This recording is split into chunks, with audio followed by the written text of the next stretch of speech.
직고리 접속으로 해서 테이핑을 했습니다. 테이핑을 3번, 3회 정도 감아서 우회를 뭉퉁하게 했는데요. 이게 현장에서는 우산 테이핑이라고 합니다. 약간 우회가 뭉퉁하고 아래가 얇게 우산같이 생겼죠. 이게 얇게 하거나 시간이 지나면 헐거워져서 이렇게 외벽 같은데 앞에가 붙었을 때 쇼트가 납니다. 이럴 때 쇼트가 나서 조인 부분에서 사고가 발생되는 주요 원인이 됩니다. 그래서 테이핑 할 때는 여러 번 많이 하는 게 좋겠죠. 그리고 3번, 3회 이상 이렇게 우산 방식 테이핑 하는 게 좋습니다. 직고리 방식이라 불리는 전선 연결 방법인데요. 전선을 그림처럼 꼬아주는 것을 말합니다. 그리고 전선 테이핑은 보통 3회 정도 해주는데요.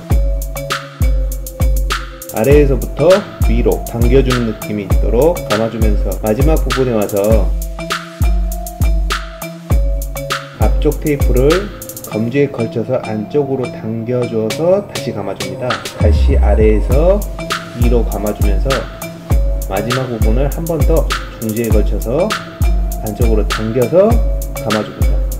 이렇게 3회 정도 하고요.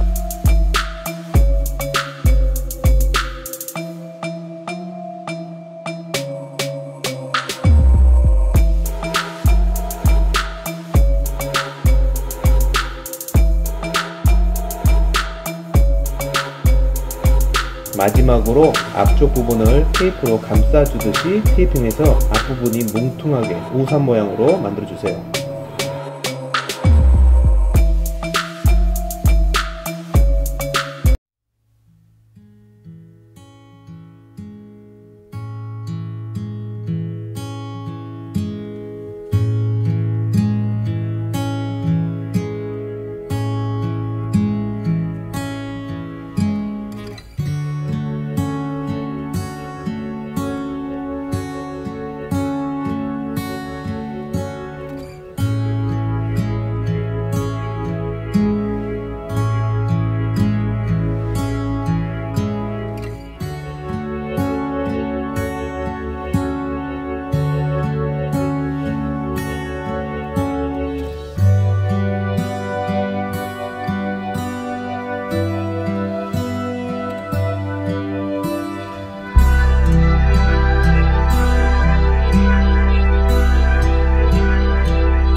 가자. 네, 이것은 이제 일명 죽어도 놓고라는 바위예요. 이게 아까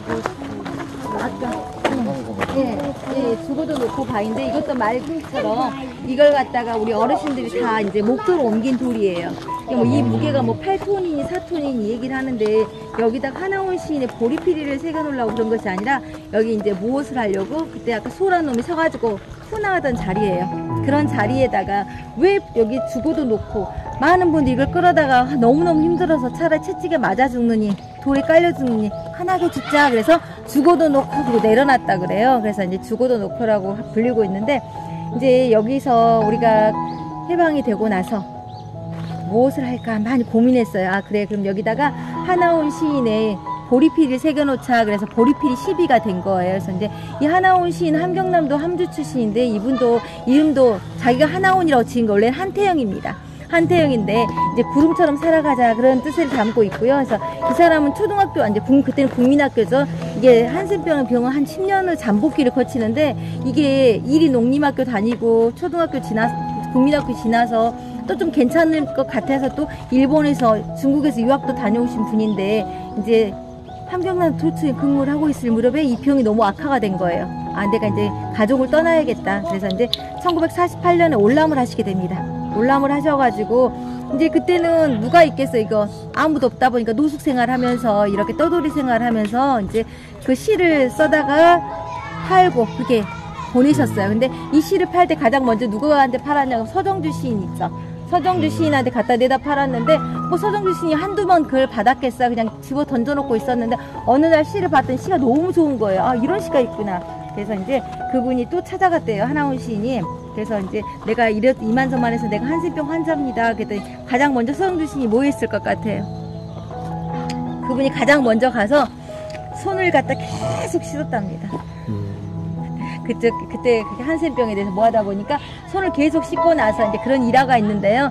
그래서 이제 이 하나훈 시인이 또 우리가 이렇게 시를 보면은 당시 직접 겪었던 마음을 객관적인 어조로 많이 표현해놨거든요. 그러다 보니까 이분의 시를 보면은 이 사람 이런 병에 걸려서 이런 시를 썼을까 모를 정도 이렇게 하다 보니까 근데 그때 당시 이제 이게 시집 한 권 보리피리가 발간된 무렵에 시집을 갖다가 누가 읽다가 이제 잃어버린 경우가 있었을 거 아니에요. 근데 그 시집을 주운 사람이 누구냐면 혹시 고은 시인 아세요?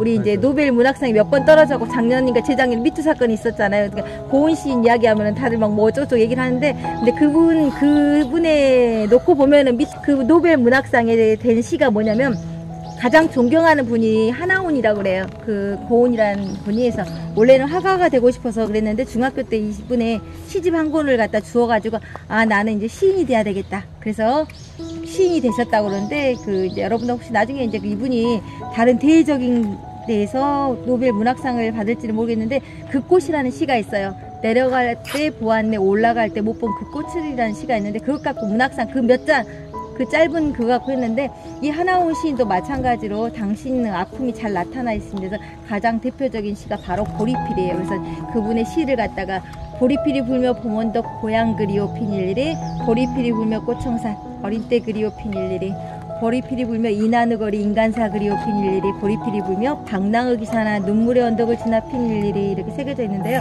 많은 분들이 그래요. 저기 이나느거리 한자로 써져 있으니까 저게 무슨 뜻인가 모르는데 사람은 있잖아요. 3명만 모이면 어때요? 다들 옆에서 도대체 저 사람들 뭐 했을까 궁금하잖아요. 근데 많은 사람들이 모여 있다 보니까 가서 도대체 한번 나도 들어보자 갔는데 사람들이 못 오게 합니다. 한센병에 대해서 옮길까봐. 또 전염이 될까봐 못 옮게 하니까 막 돌팔매질을 하면서 그 아픔을 달래기 위해서 산을 막 돌면서 이렇게 울었다 그래요. 그래서 이 하나훈 시의 대표적인 시가 있고요. 그래서 이제 가끔 보면은 이제 저도 마찬가지고 누구나 여러분들도 전생에 나는 뭐였을까? 나중에 태어나면 뭘로 태어나고 싶을까? 생각해 보셨어요? 네. 생각해 보셨어요? 누가 딱 물어봤더니 뭐라고 했는지 알아요? 난 옆에 있는 남자랑 결혼만 안 하면 돼. 그렇게 이 얘기를 하더라고요.